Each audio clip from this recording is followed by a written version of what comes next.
Challenges can bring fun and make you go the extra mile to find your essence or purpose in life. This story is about a lady who loses her job and is dared by her brother to say yes to everything fun until Christmas. She accepts the challenge until she meets a guy who sweeps her off her feet. In the opening scene of Christmas of Yes, Amy prepares coffee. She writes down the strength of the coffee. Phil, her brother, and his husband Jack join her, and he complains about waking up at the crack of dawn because of his sister. She gives them coffee, and Jack urges Phil to ask if they can make use of her house for their Christmas party. She declines, because if their new deal at work is a success, she will have a lot of responsibility, and having a lot of people around will not help. She suggests they rent the clubhouse, but her brother doesn't think that is a great idea. She appreciates them for staying over at her place for the holidays as she leaves for work. At work, she prepares another coffee, and her mom calls her phone but she ignores it. Robin, who's a junior colleague, joins her. She's positive about the press release. She gets her a coffee, and they toast to a new beginning for their advertising firm. She confesses that her coffee is their secret weapon, and wonders how she gets enough time to work. Amy attributes the balance in her work to good time management skills. She suggests they go for lunch so she can get more advice from her concerning her career. Winnie, their boss, joins them. She comes bearing news. Their company is now owned by one of the fastest growing media companies in the world, but they're getting rid of her position. Amy's excited initially, but she becomes sad because of the bad news. Her boss tried to persuade them to change their mind, but they refused. However, she knows that Amy will be fine because she's strong and independent. When she gets home, she tells her brother and Jack the news. She has worked hard for the company and her dream to become the CEO. They sympathize with her because she believes her job is everything she ever wanted. She drinks more as she remembers she will be jobless during the holidays. She envies their life because it is perfect. They have their own business and they have love too. Phil reveals it is because they say yes to everything, and suggests she try it too. This means saying yes to new experiences, change, invitations, and dating too. She declines, but they try to convince her by challenging her to give it a try. Since she loves challenges, she decides to accept for just 2 weeks before Christmas. Almost immediately, Jack reveals there's a free improv show which he would love them to attend. He invites her, and she tries to say no as usual, but they remind her of their bet.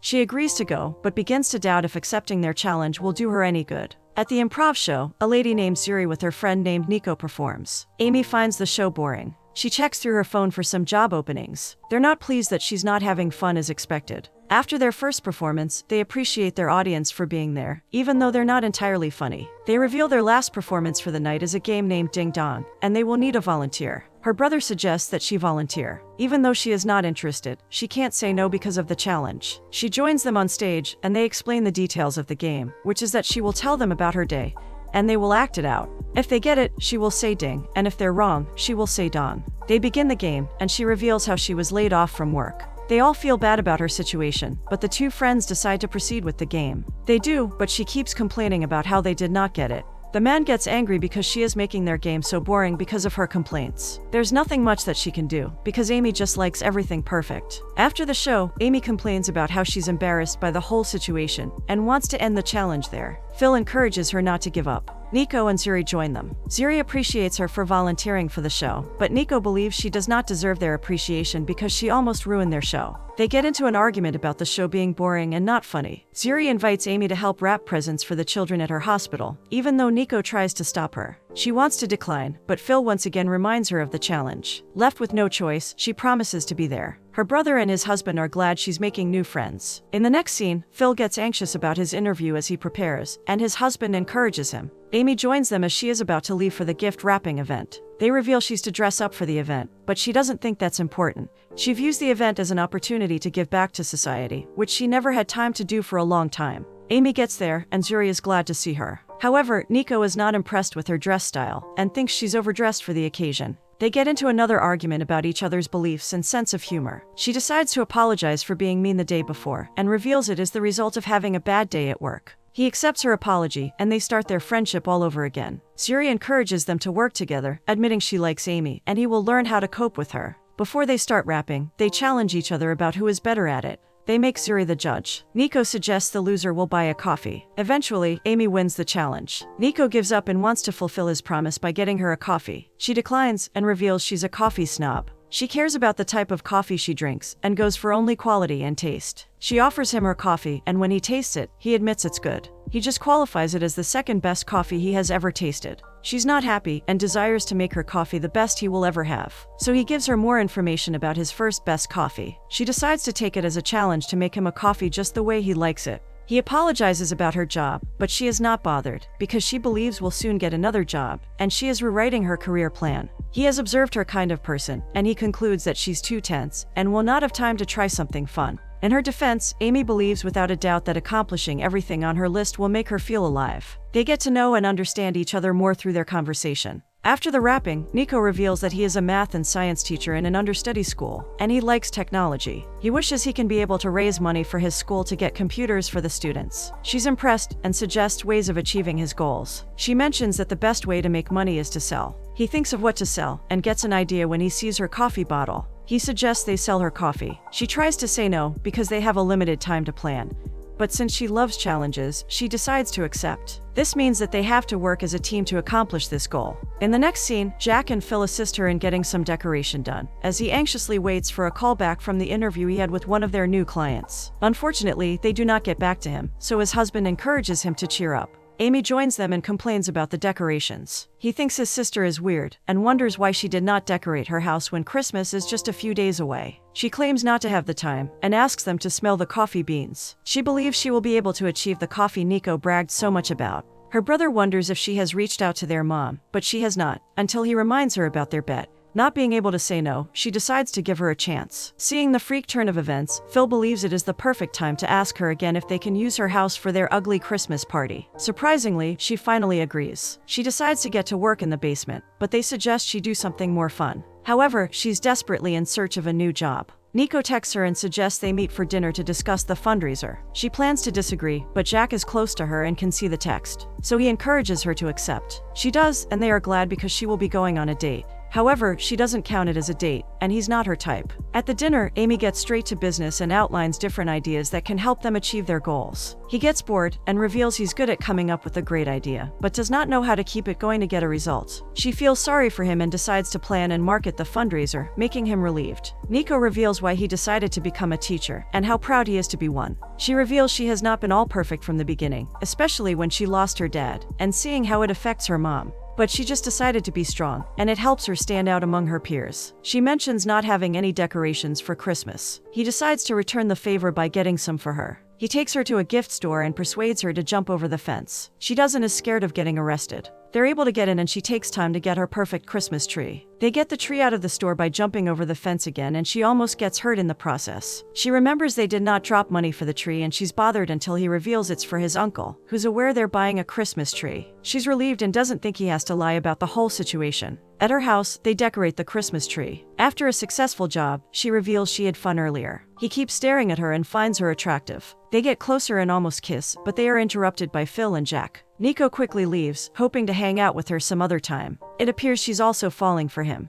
The next day, she receives another call from her mom and apologizes for ignoring her calls all this while. She wants them to chat and asks her to stop by her house whenever she's free. On getting home, she tries to roast some beans for coffee and her mother joins her. Their interaction does not flow easily because she believes she is pretending to be changed. She apologizes for not being the best mom and reveals she's getting the help that she needs now. Meanwhile, Amy does not want to get hurt again, so she asks for more time to think about inviting her over for Christmas. Her mother leaves, hoping she will forgive her. At night, she gets busy with writing a resume over a cup of coffee. She sees the Christmas tree they decorated earlier and notices Nico eventually adds his decorations to the tree. His thoughts creep up on her, so she decides to text him to come over to her house. He's glad for the invite and eagerly hopes to see her the next day. It appears they're gradually falling in love. In the next scene, he arrives at her house and he's surprised she has added more decorations, which she blames on being idle. She takes him to her lair, which he thinks looks like a lab because it is just in order. She shows him the different beans for coffee and he tastes them.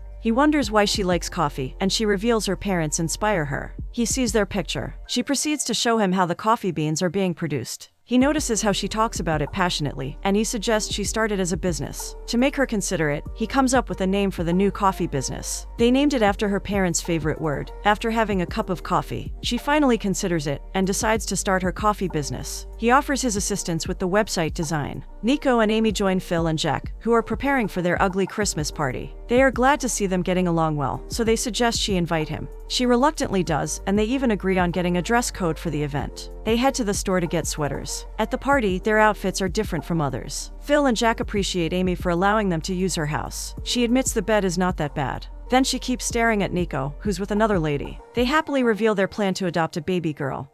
and she's proud of her brother, although they are yet to conclude on it. Amy keeps staring jealousy at Nico, and Jack sees her. He asks if she likes him. She reveals she does, but he's not her type, so they can't end up together. He disagrees with her, because she has never been good with men she deemed her type in the past. In the next scene, Amy tries to make some coffee in her lab. She goes through her phone and sees a video of Nico inviting people to the fundraiser. She is impressed, and she video calls him afterwards. They talk about the event and her upcoming coffee business. Amy sees her family pictures engraved on one of her mugs, and the thoughts of her mom cross her mind. She wishes things could be different between them. Later, she decides to do something about their estranged relationship. So she visits her mom in church, and she's glad to see her. She reveals her new business ideas and how she named it after the love her parents shared. Her mother is overjoyed that they inspire her a lot. Although she still finds it hard to trust her, she decides to give her another chance. She reveals she's free to come over to her house anytime, while hoping that she's not making a mistake. Amy meets with Nico and Zuri as they prepare for the fundraiser. They set things in place for the event. She surprises him with a coffee, and he's surprised she went through the stress of making it specially for him. After drinking it, he admits it's the best coffee he has ever had. It is a mission accomplished on Amy's side, who doesn't like being the second best. He also gives her a gift, but she does not get to open it, because her former boss calls her. She leaves to receive the call, and is shocked that they need her back at the company. Not only that, but a little promotion is attached to a lot of benefits. This is great news that will solve her unemployment problem. But she's not sure if she wants to get a job back. However, since she believes it is her dream to become the next CEO, this appears to be a great opportunity to do so. She agrees to resume immediately. Nico joins her, and she reveals she has to leave for work. She apologizes, but he can't help but notice that she's not as excited as he expected of her. He encourages her to reconsider, but she declines. They end up hurting each other with their words. He thinks she's afraid of change, and she claims to be better than him. Eventually, he finds out she only agreed to assist him because of the yes challenge she had with her brother. He is heartbroken, because he considers himself a tool used in their challenge. She tries to explain that she likes him genuinely, but it's too late. He refuses to listen, and the fundraiser ends abruptly. When Amy gets back to work, everything has changed. Her colleagues are glad to have her back, especially Robin, who can't wait for her to settle down and have them work together as a team. But the job now comes with a lot of responsibility and lots of work. Even though Robin is more than willing to assist her settling in, the job keeps stressing her day by day. In the next scene, she finishes late at work as usual, and as she is about to get her bag, she sees Nico's gift that she never opened. She decides to check it. After opening it, she is surprised to see that he designed her business card for her. So she decides to reach out to him to apologize. Meanwhile, Nico and Zuri get ready for their upcoming show. He sees Amy's calls, but he ignores them. Zuri encourages him to give her another chance, but he believes she does not deserve it, because she's not in love with him. However, Amy is sad because he did not pick up her calls. How long can they stay away from each other? On getting home, she looks stressed and sad. She meets her mother, Phil, and Jack making some cookies. She cries, and her mother wonders why she's heartbroken. She reveals she does not seem to understand why she feels she's making the wrong decision, when she's so close to achieving her dream of becoming the CEO. Her mother understands her and says it is time to take a detour. She agrees with her. After making the cookies, her mother hopes they can start again as a family. Amy realizes she deserves another chance. She finally accepts and invites her over for Christmas. On Christmas Eve, Amy tries to conclude their work for the day as she goes through some of their plans with Robin. Her boss joins them and reveals they will need to stay overnight to get some jobs done. She checks the gift again and decides to take a detour. She announces her resignation there and then, and her intention to start her coffee shop. Her boss is sad to see her leave, but believes she will do great. Amy recommends Robin to take over her position before leaving for the improv show. When she gets to the improv show, she discovers that the tickets have been sold out. Seeking an alternative means of entry, she rushes to see Nico through the back door. Zuri gets to the door and is surprised to see her. She explains that she is there to apologize, so Zuri decides to help her out. When she explains to Nico that Amy is there to apologize, he is still angry and refuses to see her, even after she tries to encourage him to give her another chance. When Amy discovers that he declined to see her, she decides to go the extra mile to get into the show. She tricks the lady at the door with some cash and eventually, she gains entrance. She gets in just in time for their usual ding-dong game. She volunteers to participate in the game. She talks about how her day went, how she quit her job, and how she sneaked into the show just to apologize to him. Zuri leaves the stage. He is surprised and also impressed. The audience wonders what is going on as she continues to reveal how much she likes him, and would love to give her a chance. He admits he likes her too, and they kiss. The audience is glad they have made up and agree to be together, even though one of them admits their show is not funny. The next scene is on Christmas Day at Amy's place, and everyone is in the mood of the season. She appreciates everyone, and gives her mother a mug with their family pictures engraved on it. She loves it and plans to cherish it forever. She also gives Nico a gift, which is a check, her donation. He is glad, but wonders where she got that huge amount of money. She reveals it's from the website he assisted her in creating for her new business, and her former firm gave her a huge contract. Nico believes they have been able to achieve their plan for the year, and they kiss. Phil and Jack announce that they have decided to adopt a baby girl. They all do a group hug and make a toast with Amy's coffee as they wish each other a Merry Christmas. Seeing how in love she is, Amy's family is glad she's finally happy with someone. They suggest different names for the baby girl Phil and his partner want to adopt.